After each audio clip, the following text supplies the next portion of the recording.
did, first of all, when he came to power, he had completely led to reorganization of army and political reorganization. What happened? That in his army, he had only inducted, he allowed only the Germans by birth to be the soldiers. And he violated the Treaty of Versailles by expanding his army beyond 1 lakh. Okay.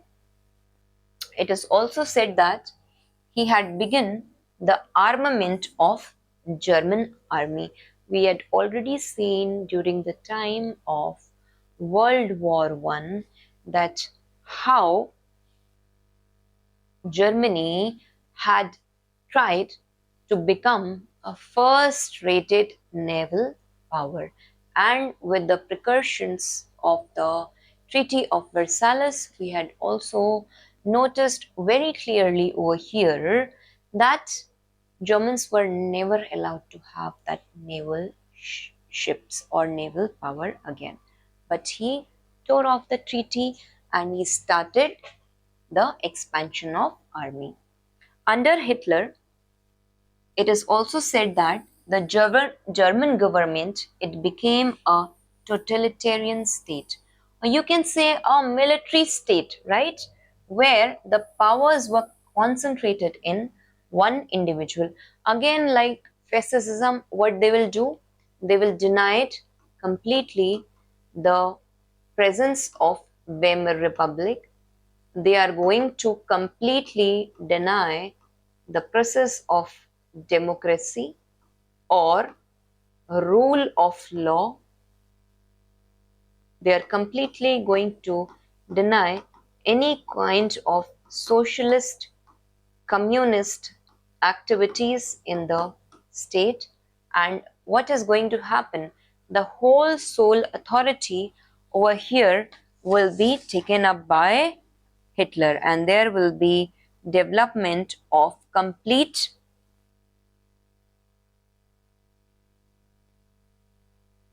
military state. Is it clear?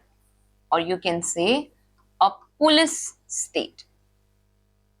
Last time when I was in Srinagar, to be very honest, Jammu and Kashmir, no matter we say that India is a complete democracy, what I observed that Srinagar is a complete police state. There is my brother is in army, so I saw how much of power these people are having sitting at such high altitudes, right? And the person who is posted in such places really needs to have a very good ethical character, because I think you say the police is the king over there, right? And more the military, because it comes from the central government authority. So this is the kind of totalitarian state which had developed when all the worlds had been fighting for spread of democracy. What is happening? Ultimately, all the powers were taken into hands of Hitler. The political rights of the citizens, specifically the Jews, were severely curtailed. And the opposition party, the communist, it was totally banned. And the members, they were put inside the prison without any trial. Is it clear? And the establishment of Hitler's government, it came to be called as Third Reich, and the Nazi flag, see, it had came to replace even the German flag during this time. Now, why he was trying to do this? Because of this whole humiliating Treaty of Versailles. He wanted to gain back those lands from which industrialization was being happening in Germany. And what happened when this distribution happened, when the economy crippled, definitely the power of Germany, which it was fighting to be a superpower, had been decreasing. So what happened? He came and he took whole power in his hands, and Nazi flag, it came to replace the German flag. Hitler, over here, he had advocated a myth of German superiority. He called that these Germans are the original Aryan race, and he introduced a Nazi's salute which is known as Sieg Heil. This is not important, but what is important is this. What was the foreign policy of Hitler? He had totally backed out from the Treaty of Versailles, terming it as completely humiliating and unjust. He had an aggressive foreign policy through which he assured that he is going to ultimately avenge the defeat of Germany in the First World War. He had also announced the termination of the membership of the League of Nations in 1932. So what happens? League of Nations, already United States was not a part of it, right? And ultimately it is Hitler also. He totally rejects this membership of League of Nations. And Hitler, what did he do? He began to reorganize the army with new technology and the weapons. He made it compulsory for all the Germans that they had to undergo a military training. I think this compulsory military training is in current times Israel, right? They are having this concept of military training. He expanded and he had reorganized the air force at par with Britain and France. You see, again, Germany is trying to be a first rated superpower, and this is going to ultimately lead to what? That Britain and France, they will be scared from Germany and they will try to support it behind the curtains. That is why we will notice over here a word which is policy of appeasement. And this policy, it also becomes ultimate cause of World War II. Is it clear? As a provision of the Treaty of Versailles, what happens? Rhineland, it's a part of Germany. It had to be demilitarized, but Hitler, he announces fortification and rearmament of the Rhineland by sending the German troops there in 1936.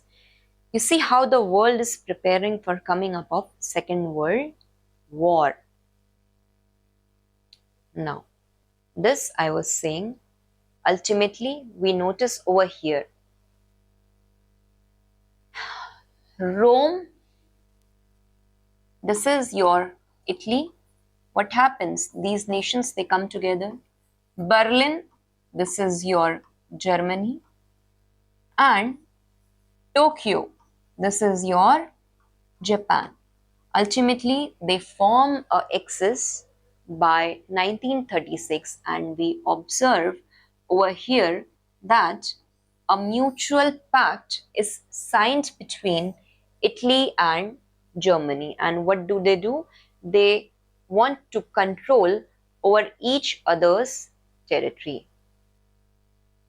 There was a mutual pact which was signed allowing control over each other territories, such as that Germany, it granted permission to Italy to control Abyssinia in Africa, and Italy, it gave approval to Germany for annexation of Austria. Is it clear? What happened? Germany had also signed anti-Comintern pact with Japan against the common enemy, which was Russia. So what is happening? All these three military states, you will notice that all these three are the military states which are coming together. And ultimately, what is happening? Thus, this alliance, which is formed as Rome, Berlin, Tokyo axis, it was formed against the Britain, France, and Russia. Is it clear? Now, I hope the concept of narcissism and fascism has been clear from here. Now, understand what happens, that ultimately it is said that first, a series of events we will see what happens, how it leads to Second World War. First, what happens that Hitler, he attacks Austria, right? He's attacking Austria and he's trying to capture that part. He seizes Czechoslovakia, okay, and he also seizes this Czechoslovakia.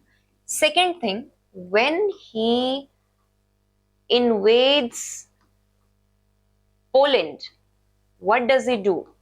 When Hitler invades Poland, he basically asks for the Danzig port, right? And ultimately, by 1939, we see starting up of World War II from here. Is it clear? Let's very quickly move to the probable questions which can be asked from this arena. The first one over here is,